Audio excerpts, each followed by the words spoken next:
जय श्री राम। जय बाबा नीम करोली महाराज की। Hello divine souls. तो बाबा की भक्ति पे हम फिर से बात करते हैं। अब बाबा की भक्ति में तो आजकल क्या हो रहा है कि हम नाम जप कर रहे हैं, मेडिटेशन कर रहे हैं, ध्यान कर रहे हैं, भक्ति कर रहे हैं, पूजा पाठ कर रहे हैं, सब कुछ कर रहे हैं। उसके बावजूद भी हमारे अंदर कुछ सर्टेन डिजायर्स हैं, कुछ चीज़ें हैं जो हमारे अंदर से जाती ही नहीं हैं। बहुत परेशान भी रहते हैं हम, एक चिंतित भी रहते हैं हम, स्ट्रेस भी रहते हैं।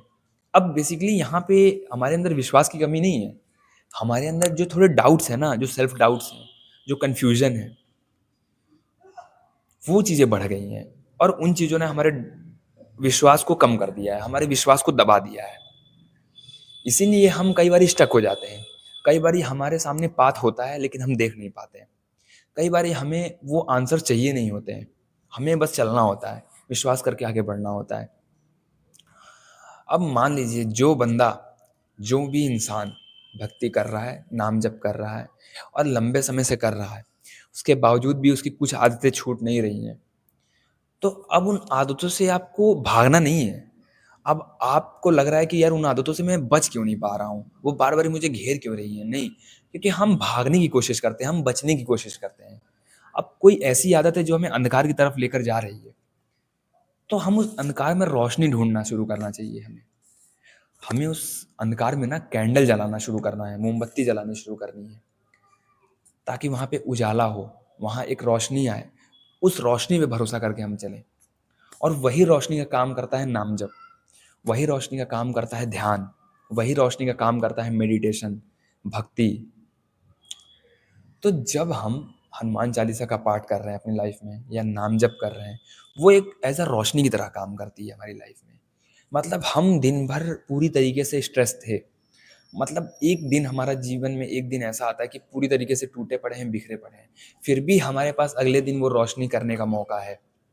फिर भी हमें उस समय नाम जप कर सकते हैं, हम उस चीज़ से कनेक्ट हो सकते हैं, उस हायर सोर्स से कनेक्ट होने के लिए हमारे पास पूरी पूरी अपॉर्चुनिटी है।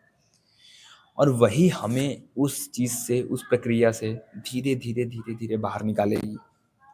अब हम बहुत इम्पेशेंट लोग हैं, हम ऐसे कंडीशंस में पले हैं जहाँ हमें हर चीज़ भाग के मिलनी चाहिए। हम जितना भागें उतना मिलेगा, जितना भागेंगे जल्दी उतनी जल्दी चीज़ें हम ले लेंगे।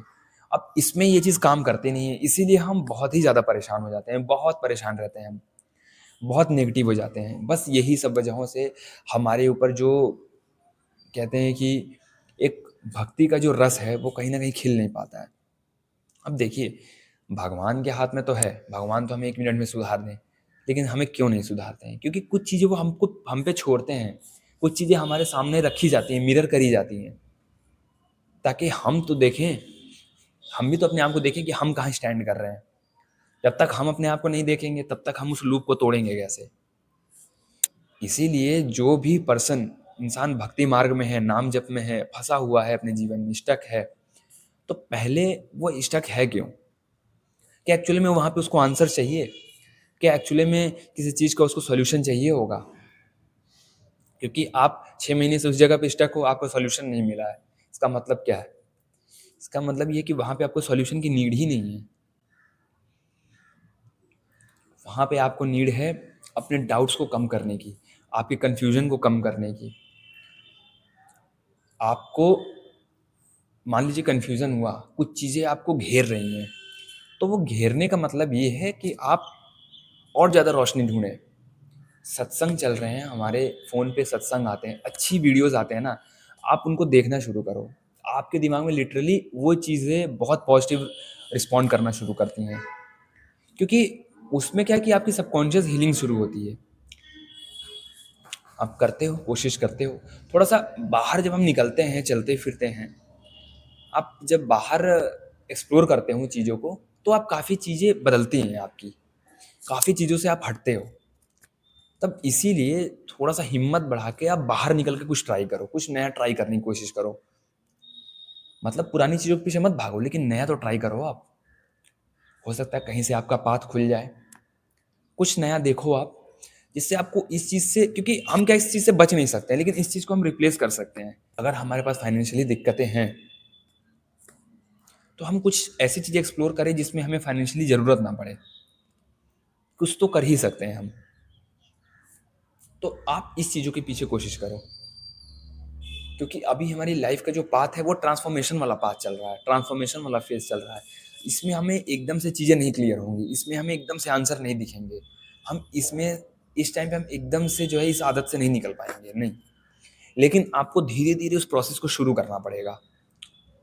कोई भी एक नया हो, बिल्कुल नया, जिसमें आपकी हिम्मत लगे, थोड़ी थोड़ी आपकी क्षमता लगे, वो आप करो तब मजा आए। तब आपको खुद एक कॉन्फिडेंस बिल्ड होगा, तब आपको एक खुद ही एक हिम्मत महसूस होने लगेगी एक नई चीज़ को करने के लिए, नए पाथ पे कदम रखने के लिए। तो आप उस चीज़ को करना शुरू करो। मतलब हमें वो अंधकार में नहीं फंसे रहना है।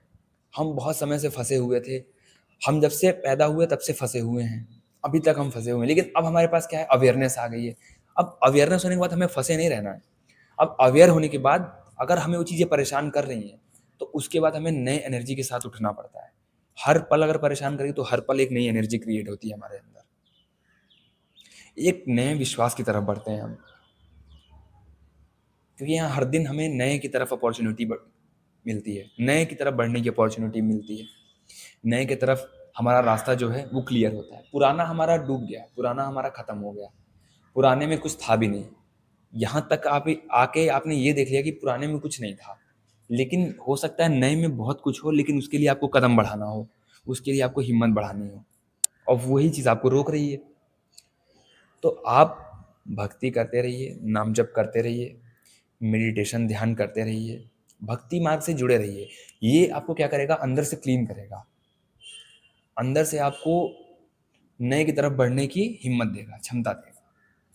जय श्री राम, जय बाबा नीम करोली महाराज की।